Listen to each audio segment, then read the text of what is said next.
Devenir médecin aujourd'hui, c'est apprendre à soigner tout en s'interrogeant sur l'avenir. Cet étudiant en médecine nous parle de son parcours, de ses challenges et de son futur. À l'autre bout du chemin, un médecin du travail continue d'exercer par passion et par conscience d'un système qui s'essouffle. Je m'appelle Émeric, je suis en 4e année d'études de médecine à la faculté de Lyon-Ouest et je suis sur Lyon depuis 4 ans.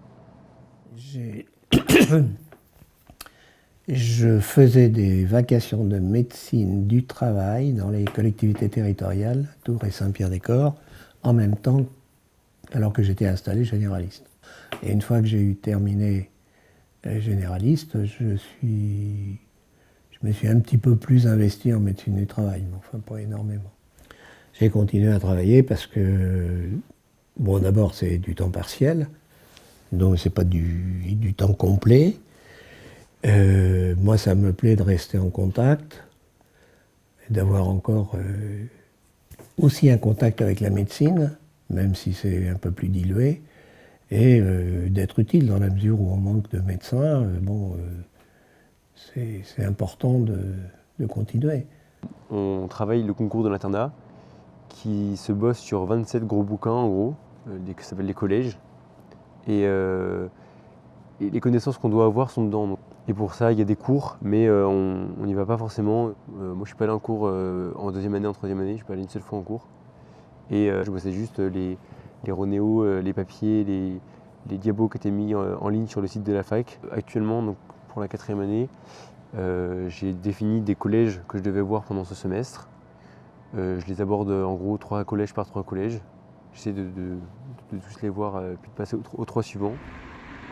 Je suis dans un service à un endroit où on ne reçoit que les intérimaires, c'est-à-dire des gens qui viennent envoyés par les boîtes d'intérim pour savoir s'ils sont aptes à exercer dans le poste qui est prévu pour eux ou pour voir si de nouvelles aptitudes en fonction des CACES, c'est-à-dire des aptitudes à conduire des engins, entre autres. C'est aussi pour faire des visites de contrôle après maladie, des visites en cas de changement de poste, parce qu'en médecine du travail, si on change de poste, c'est un petit peu aberrant, mais c'est comme ça, on est presque obligé de repasser une visite de médecine du travail.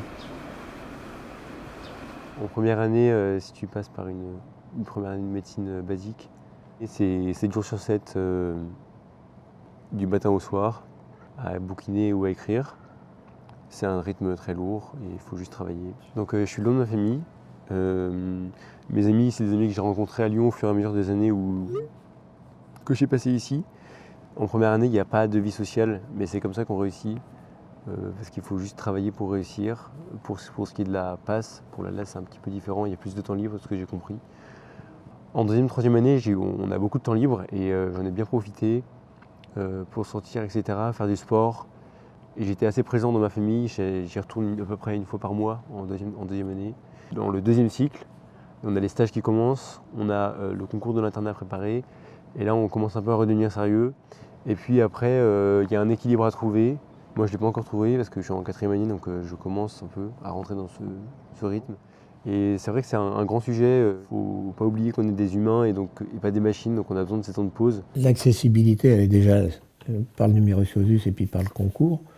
Bon, le concours, il faudrait, parce que j'ai l'impression, enfin, à mon point de vue, hein, qu'il ne répond pas forcément à tous les critères pour être un bon médecin après. C'est pas en faisant un concours ultra difficile au départ qu'on forme forcément de bons médecins. Et puis bon, d'autre part, il est sûr qu'au niveau des honoraires en général, il faudrait peut-être que ce soit revalorisé.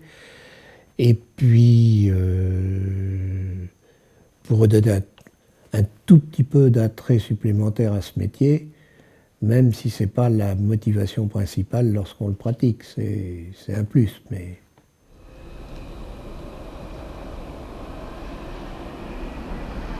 c'est des stages hospitaliers C'est des stages à temps plein, donc 5 jours par semaine du lundi au vendredi, de manière générale pour la plupart des stages, de 8h à 18h en gros. Et voilà, après ça dépend du stage. Si tu as un stage de garde, ce sera un stage où on peut faire des nuits. Après il y aura 2 jours de repos. Il y a des stages où il y a beaucoup d'externes et du coup on se répartit les semaines, on fait une semaine sur 2, etc. Vocation, je ne sais pas si on peut parler de vocation, c'est...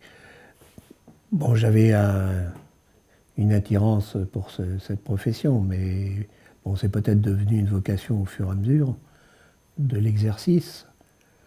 Et bon, c'était très important pour moi d'être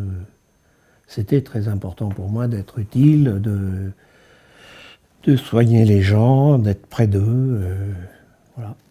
Moi, l'avenir est long parce que les études de médecine sont longues. Donc il y a beaucoup de choses qui peuvent encore arriver. Je sais qu'il y a des choses dans lesquelles j'aimerais m'investir et que j'aimerais travailler plus en profondeur. Le côté militaire, ça me drive vachement en fait. C'est très différent des... On n'a pas du tout la même perspective d'avenir entre un militaire et civil. Un militaire, on a déjà notre carrière qui a été tracée, on sait qu'on va faire ça, qu'on va faire tel semestre d'urgence, tel semestre de médecine générale, médecine générale pendant l'internat, etc. Mais bon, ça dépendra du classement, ça dépendra de comment j'arrive à travailler, ça dépendra de mes résultats au concours de l'internat, ça dépendra de beaucoup de choses. En 2025, les données sur l'accès aux soins de la direction de la recherche, des études, de l'évaluation et des statistiques dévoilent qu'environ 50% des communes rurales et 28% des communes urbaines françaises sont insuffisamment pourvues en effectifs de médecins généralistes.